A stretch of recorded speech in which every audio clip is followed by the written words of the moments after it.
Assalamualaikum warahmatullahi wabarakatuh. Perkenalkan, nama Ibu Norjana. Ibu mengajar mata pelajaran ekonomi dan PKWU. Tapi khusus untuk kelas 10 Ibu mengajarnya hanya ekonomi. Untuk kelas 10 IPS 1 dan 10 IPS 2. Terlebih dahulu Ibu akan kenalkan diri Ibu dulu ya. Nah, nanti kalian bisa komentari video Ibu dengan mengenalkan juga diri kalian masing-masing. Ibu tinggalnya sekarang di Tamban, kilometer 8,5 atau 8,5 ya. Warnanya rumahnya biru, belakang bengkel, seberangan warung besar. Kemudian untuk riwayat pendidikan Ibu mulai sekolah SD itu di SDN Sidorejo 2 yang alamatnya di kilometer 7,5 Tamban. Kemudian lanjut ke Madrasah Sanawiyah KM 6 Tamban. Terus lanjut ke Madrasah Aliyah atau Hiriyah di KM 15,5 Mekarsari. Oke, kemudian kuliahnya lanjut pendidikan kuliah ke Universitas Lambung Mangkurat. Di situ Ibu ngambil jurusan Pendidikan Ekonomi di Fakultas Keguruan dan Ilmu Pendidikan. Lulus kuliah di tahun 2013. Sebelum Ibu lulus itu Ibu sudah bergabung di SMAN 1 Mekarsari ini. Jadi Ibu bergabung di SMAN 1 Mekarsari ini pada tahun 2012. Tahun kedua SMAN 1 Mekarsari ini. Waktu bangunan sekolah ini belum ada. Waktu dulu masih ikut di sekolah SD di Pinggiran Baru. Nah, untuk sekarang status Ibu sudah berkeluarga dengan mempunyai 1 orang anak laki-laki yang bernama Ahmad Rizani. Oke, kayaknya itu saja yang akan Ibu sampaikan mengenai biodata Ibu. Supaya Ibu juga bisa mengenal kalian silahkan komen video Ibu ini di bawah di kolom komentar. Perkenalkan juga diri kalian, nama, tempat tinggal, kemudian asal sekolah kalian. Terus alasannya alasan memilih sekolah ini apa ya. Sebelum memulai pembelajaran, mari kita berdoa terlebih dahulu. Bismillahirrahmanirrahim. Rabbi zidni ilma warzuqni fahma. Sekarang kita lanjut ke pembelajaran hari ini ya.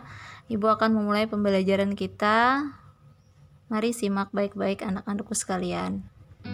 Untuk pertemuan kita hari ini, terlebih dahulu Ibu akan menyampaikan tentang kompetensi dasar dan indikator yang harus kalian kuasai dari pembelajaran ekonomi semester 1 ini.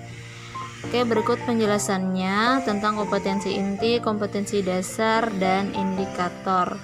Yang pertama, kita perlu tahu dulu apa itu kompetensi. Kompetensi adalah seperangkat kemampuan yang menyangkut sikap, pengetahuan, dan keterampilan yang harus dimiliki oleh peserta didik setelah mempelajari suatu muatan pembelajaran. Kemudian kompetensi inti itu merupakan tingkat kemampuan untuk mencapai standar kompetensi lulusan yang harus dimiliki seorang peserta didik pada setiap tingkat kelas. Nah, adapun untuk kompetensi inti ini itu terbagi menjadi 4 kategori.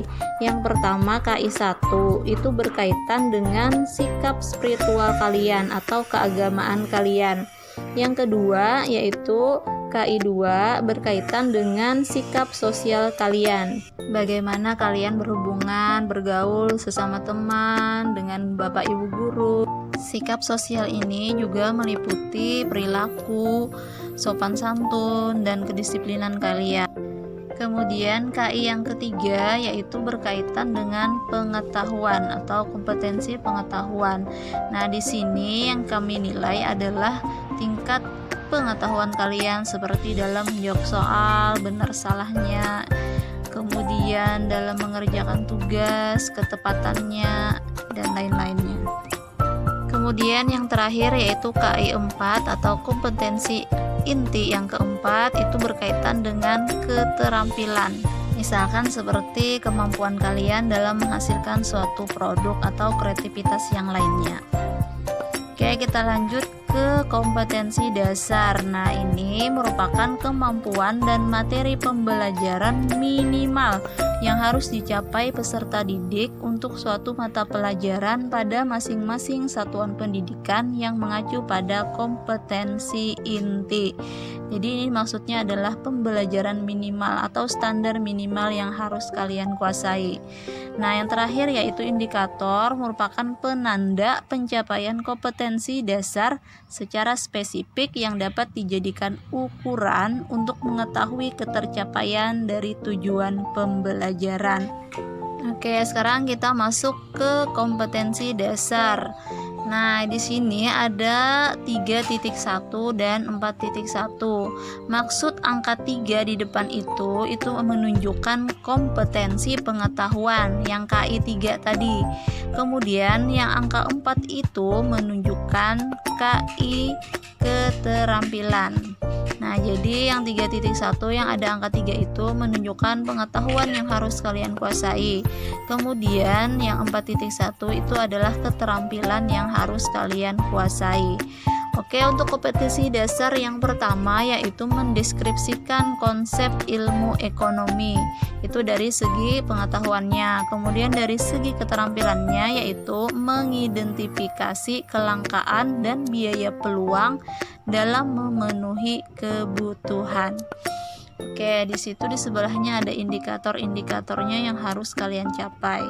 Kita lanjut ke kompetensi dasar yang kedua dari segi pengetahuannya yaitu menganalisis masalah ekonomi dalam sistem ekonomi.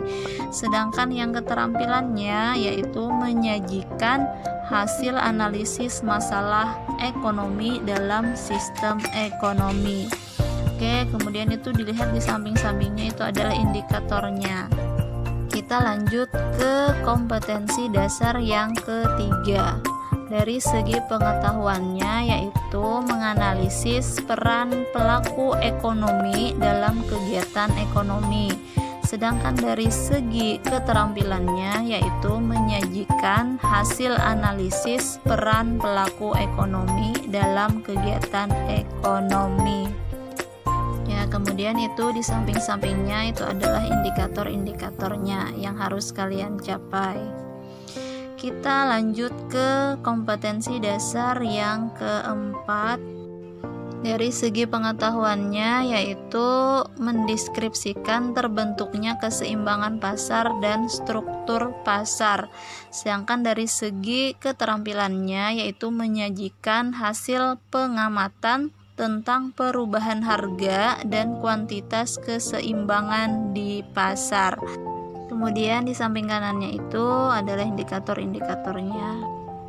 Oke, kita lanjut ke kompetensi dasar yang terakhir untuk pembelajaran ekonomi kelas 10 semester 1. Ini yang terakhir dari segi pengetahuannya yaitu mendeskripsikan lembaga jasa keuangan dalam perekonomian. Kemudian dari segi keterampilannya yaitu menyajikan tugas, produk, dan peran lembaga jasa keuangan dalam perekonomian Indonesia. Nah, jadi ini adalah 5 kompetensi dasar dalam pembelajaran ekonomi kelas 10 semester 1. Oleh karena itu, materi yang ada di semester 1 kelas 10 ini juga ada 5 bab. Yang pertama, konsep dasar ilmu ekonomi. Yang kedua, masalah ekonomi dalam sistem ekonomi. Yang ketiga, peran pelaku ekonomi dalam kegiatan ekonomi. Yang keempat, terbentuknya keseimbangan pasar dan struktur pasar. Dan yang terakhir, bab kelima yaitu lembaga jasa keuangan dalam perekonomian Indonesia. Jadi kalau kalian melihat di buku, bab 5-nya itu adalah bank sentral, maka sebenarnya itu ketukar dengan bab 6. Seharusnya bab 6 tentang lembaga jasa keuangan dalam perekonomian Indonesia itu adanya bab 5. Jadi tugas untuk hari ini adalah Ibu minta kalian menyalin kompetensi dasar dan indikator yang sudah Ibu sebutkan tadi di buku catatan ekonominya. Demikian yang ingin Ibu sampaikan. Salah hilap Ibu mohon maaf. Assalamualaikum warahmatullahi wabarakatuh.